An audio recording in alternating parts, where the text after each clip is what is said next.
mawawala ang pondo pang dialysis, kagaya sa kasinungalingan ng pekeng ekspertong si Tony Liachon. At pabalik ko nga, Mr. Speaker, ang reklamo ng iba, napakabagal ng PhilHealth. Dun yung napakamahal na COVID testing that was actually depleting the funds of PhilHealth. Pero hindi naman talaga nabibigay yung tamang serbisyo ayon sa mga sakit na kailangan ng tao. Andun yung interim reimbursement mechanism na yan ang totoong pamumulitika kung saan ang pera ng PhilHealth ay pinamigay na ang PhilHealth ay nagmukhang kapitalista sa mga pribadong ospital.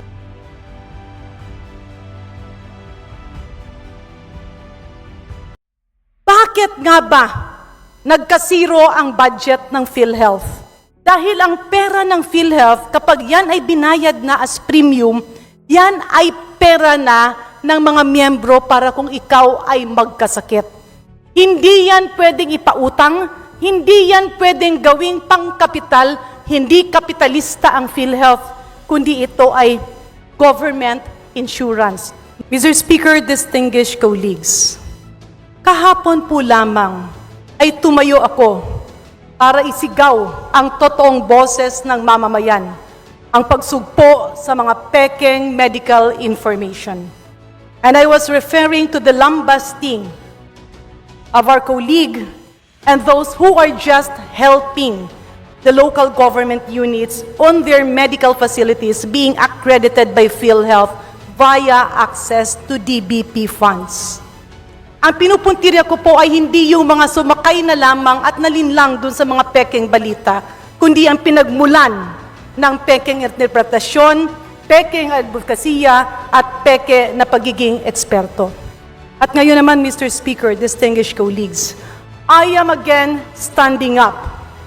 Because even if I will be branded as part of the minority voice, I will never stop because I am definitely sure that this voice speaks the truth and is bringing the real issues that should be discussed.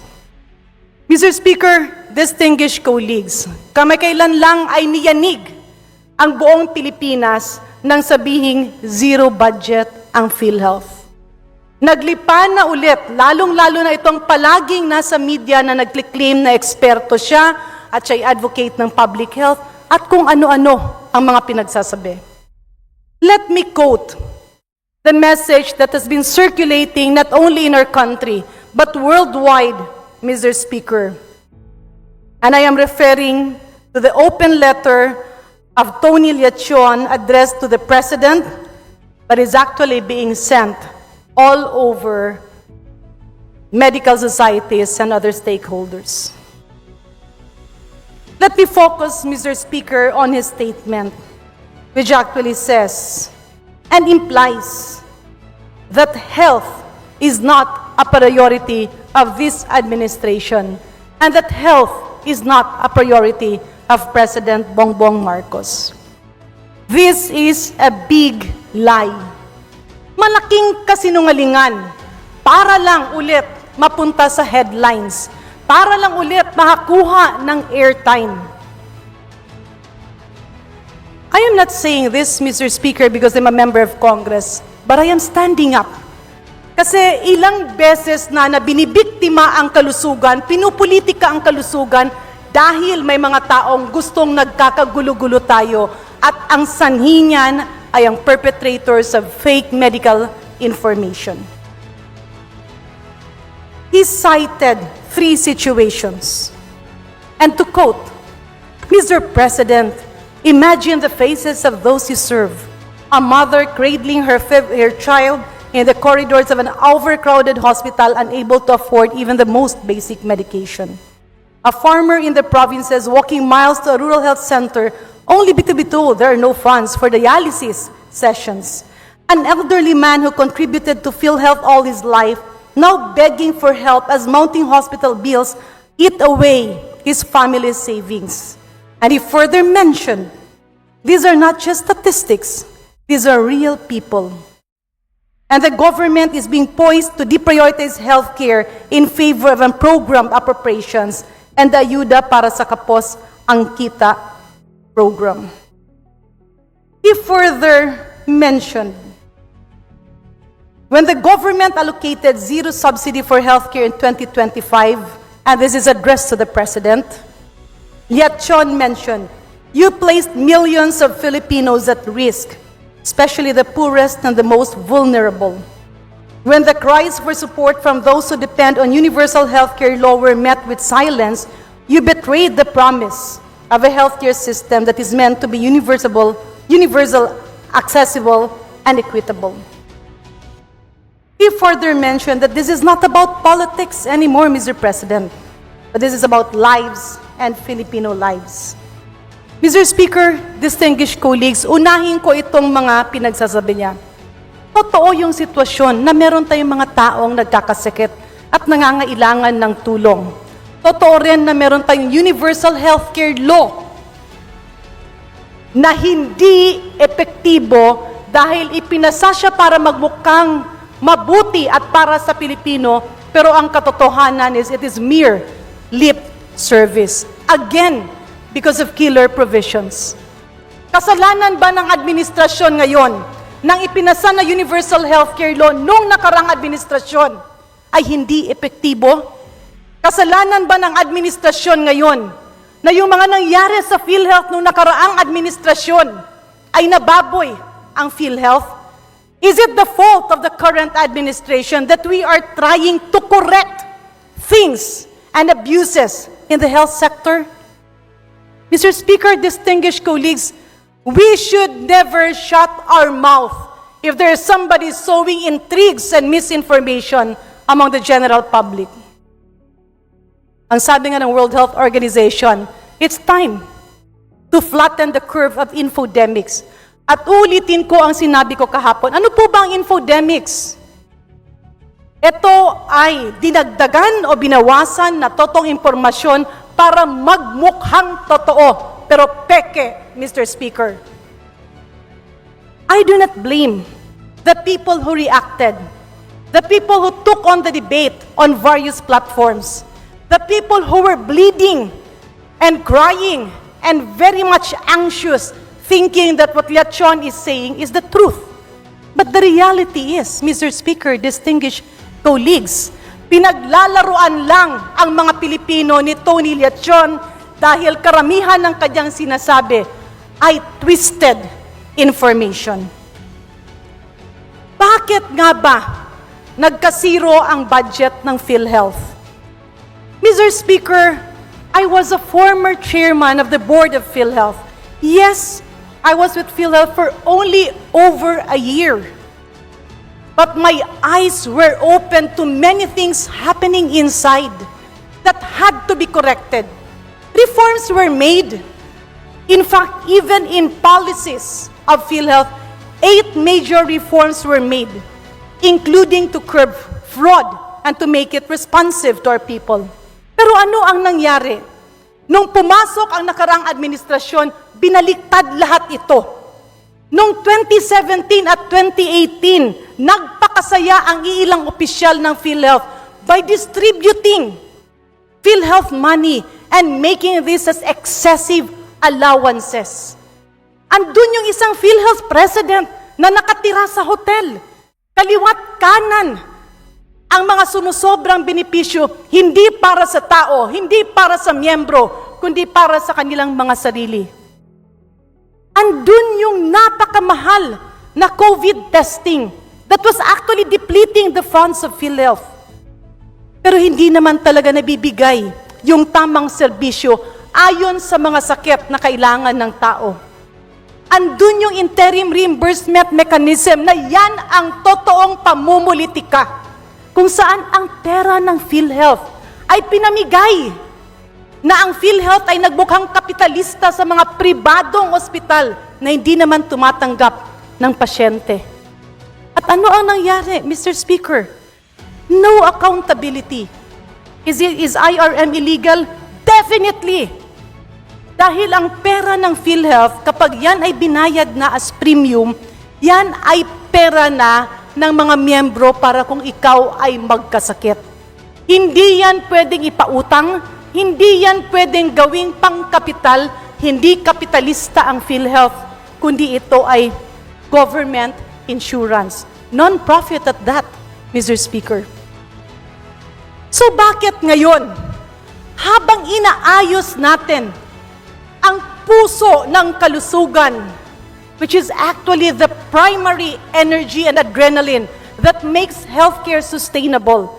Kasi maski ilang ospital pa ang ipatayo natin, maski ilang tao pa at healthcare workers ang ating i-hire. But if we do not have an effective, efficient, and responsive PhilHealth, this can never make universal healthcare applicable. Dahil ang PhilHealth, ang puso na nagpapaikot sa lahat ng investments on health, be it national, be it local, be it private, or be it government. Ngayon, bakit natin uulanin at tatadtarin ng kasinungalingan ang mga taong gustong sugpuin at ayusin ang PhilHealth? Why are we depriving PhilHealth of major changes that will actually put things in their proper perspective? Unahin na natin, meron bang pera ang PhilHealth? Yes. As mentioned earlier, and which is still ongoing on the Committee on Good Government, there is around 500 to 600 billion funds in PhilHealth. Mawawala ba? Malulusaw bang PhilHealth? No. Pero balikan natin ang punot dulo ng mga problemang ito. Ano ba ang binibigay ng national government sa PhilHealth? We call it subsidy in appropriations terminologies. But in medical terminology, this is actually payment of premium. Dahil insurance po ang PhilHealth, dalawang klase po ang nagbabayad nito. Una, yung direct contributors o yung mga sinasabing miyembro ng PhilHealth na nagbabayad ang kanilang opisina o ang kanilang sarili. Pangalawa, yung mga indirect contributors na nakasaad sa batas, yung ating mga 4Ps, yung ating senior citizens, yung mga nasa pamana, yung mga iba't iba pa dyan na minandate ng batas na babayaran ng gobyerno ang PhilHealth. In other words, the national government is putting forward annual budget to PhilHealth to enroll on an annual basis yung mga walang kakayahang bayaran ang kanilang premium at sang-ayon sa batas ay binabayaran ng gobyerno through DOH then PhilHealth.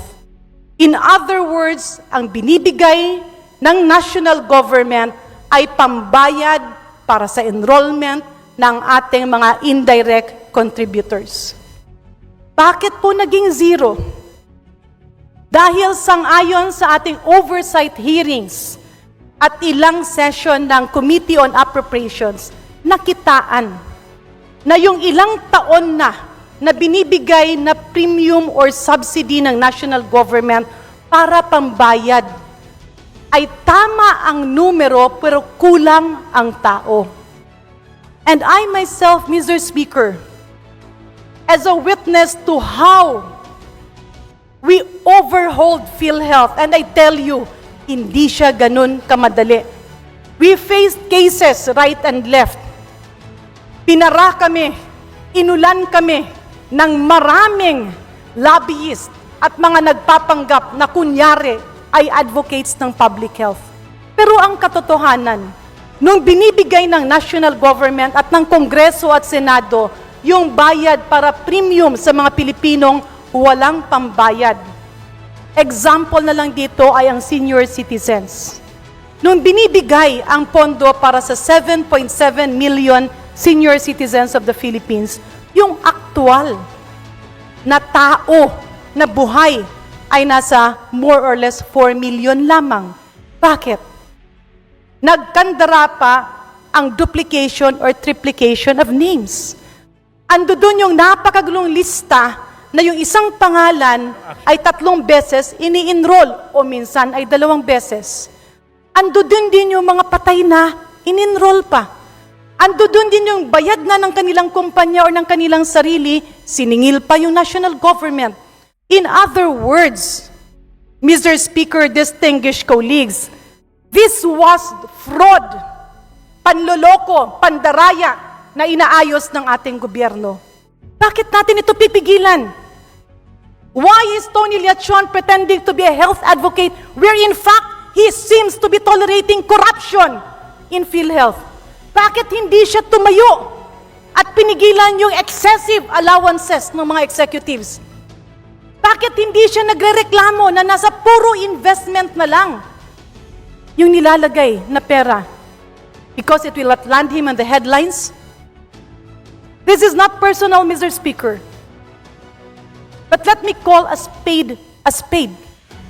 A lie is a lie. Ang kasinungalingan ay talagang kasinungalingan. At dahil ba malapit ng eleksyon, dumarami ang ingay, maski hindi totoo ang mga akusasyon? Yung mga excess payment of premiums ng gobyerno ng Pilipinas na napunta sa PhilHealth, pero walang tao, walang mukha na in-enroll, ang ibig sabihin nun ay excess enrollment. Ihalin tulad natin ito, Mr. Speaker, sa isang negosyanteng nagbebenta ng lechon na kailangan mo ng supply ng baboy sa isang taon. At kunyari ako ay nagbebenta ng lechon, I will have pre-ordered pigs or piglets from the various suppliers at sasabihin ko, kailangan ko ng 1,000 baboy. Pero Mr. Speaker, distinguished colleagues, nagkaroon ng swine flu. At ang na-deliver lang sa akin ay 700 na baboy. Saan mapupunta yung excess payment ko ng 300 na baboy? Hindi po ba ay dapat i-refund niya sa akin yon? Or i-carry over yon sa isusupply niyang baboy sa susunod na taon? In other words, Mr. Speaker, distinguished colleagues, simula pa noong 2015, nung ako ay naging chairman ng PhilHealth Board, ay nakitaan na namin ng bilyon-bilyon na excess na binabayad para i-enroll si Juan at si Maria, ngunit yung Juan at Maria de la Cruz na ini-enroll ay kulang na kulang dun sa aktual na pondo. At dyan kukunin ang pang-enroll ng ating indirect contributors. At yan ang gagamitin dahil ang ginagawa na ng PhilHealth ay parang nagiging negosyante na ini-invest ito. Kumikita naman sila, yes. Pero hindi iyon ang intensyon ng PhilHealth. Hindi intensyon ng PhilHealth ang magnegosyo. Ang intensyon nila ay magkaroon ng takbuhan ang bawat Pilipino kapag nagkakasakit. Magkakaroon ba ng problema yung mga nagbayad ng kanilang premium? Hindi. Kasi ang binibigay ng national government, uulitin natin, ay pambayad sa enrollment ng mga indigent at walang kakayahan at senior citizens na hindi pa enrolled. Hindi pwede ang duplication, hindi pwede ang triplication. At kaya, Mr. Speaker, distinguished colleagues, hindi po totoo na mawawala na ng benepisyo yung mga nagbabayad ng kanilang premium sa PhilHealth dahil tuloy-tuloy po ang serbisyo. Hindi po mawawala ng pang-enrollment sa PhilHealth yung ating mga indirect contributors dahil kukunin yun sa excess payment na wala namang in-enroll na mga tao for the past 10 or even 15 years. Dahil nagsimula po yan, ang nakita ko lang po yung datos ng 2014. Ipagpalagay na natin 10 taon. Magkano po at ilang bilyon ang excess dyan? Hindi po totoong bawal magkasakit. Dahil na zero ang budget ng PhilHealth, ang pera ng PhilHealth, Mr. Speaker, ay nasa PhilHealth. Ang binibigay ng national government ay pang-enroll on an annual basis dun sa mga indigent, sa mga 4Ps, sa mga pamana, at sa mga senior citizens na mahihirap. Hindi totoong mawawala ang pondo pang dialysis, kagaya sa kasinungalingan ng pekeng ekspertong si Tony Liachon.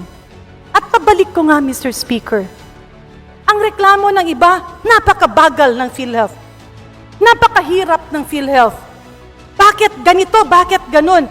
Ang tanong ko, Mr. Speaker, distinguished colleagues, sino ba ang mga genius na nagpasok ng provision sa Universal Healthcare Law na hindi makakagalaw ang PhilHealth dahil kailangan pang bigyan ng permiso ng HTAC or the Health Technology Assessment Council.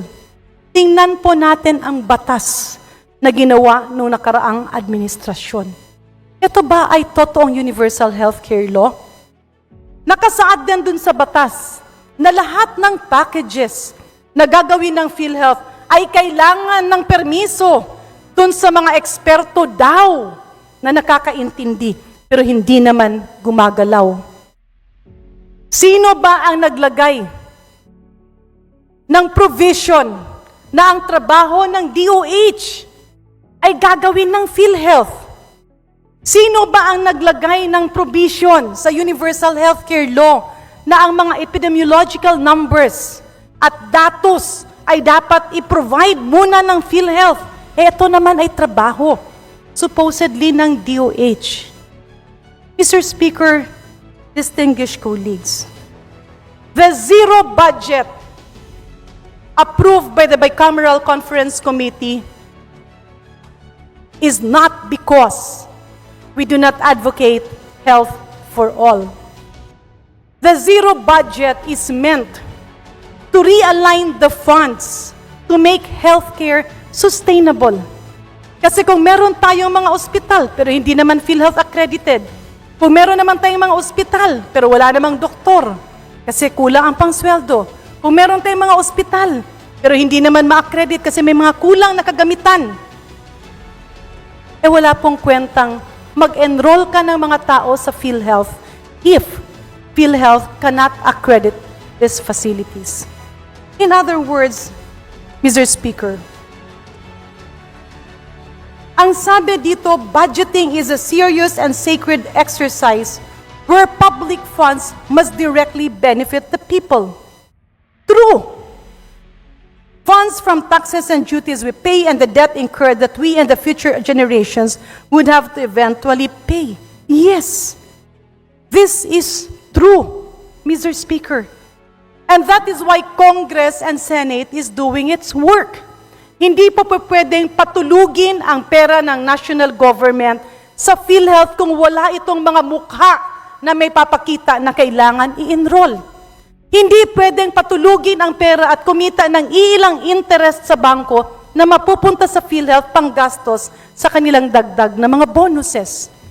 Hindi pwede, Mr. Speaker, distinguished colleagues, na papayagan natin maimpluwensyahan yung utak ng ating mga kababayan dahil meron tayong mga naglaganap na peking eksperto na pagkapag lumalabas ay napapaniwalaan ng tao. Why? Because they have mastered the art of infodemic. They have mastered. Magdamit ka lang ng maayos, magkunyari kang eksperto, ayun, akala mo totoo na.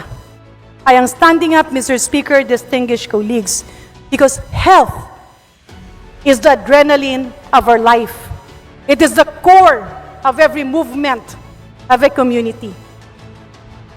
And if Lechon is saying that he needs a president who stood for the people and not the one who turned away from them in their time of greatest need, then he is knocking at the wrong door.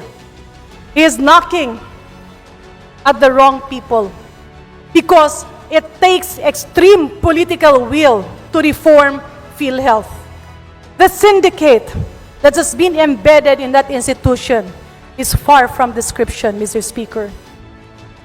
Only a president and a government with extreme political will can overturn the events. Hindi po natin pwedeng i-tolerate ang mga ganito. Hindi natin tinatanggalan ng pondo ang PhilHealth. We are just allowing it to spend for the people what is intended for the people and what should be by the people. With that, Mr. Speaker, distinguished colleagues, napakarami pa ng gusto kong isawalat sa mga nangyayari sa PhilHealth. Napakarami pa ng dapat ayusin. Pero huwag tayong magpalinlang at huwag tayong magpadala-dala dun sa mga nagsasabing ito ay anti-people, ito ay anti-health. Again, Mr. Speaker, let us crush infodemic. Let us crush fake experts. Let us crush fake medical information because this will bring us to nowhere. PhilHealth will continue to exist. PhilHealth will continue to live and serve us, but PhilHealth needs to be spanked a little because they have to police their ranks. Thank you, Mr. Speaker. Maraming salamat, distinguished colleagues.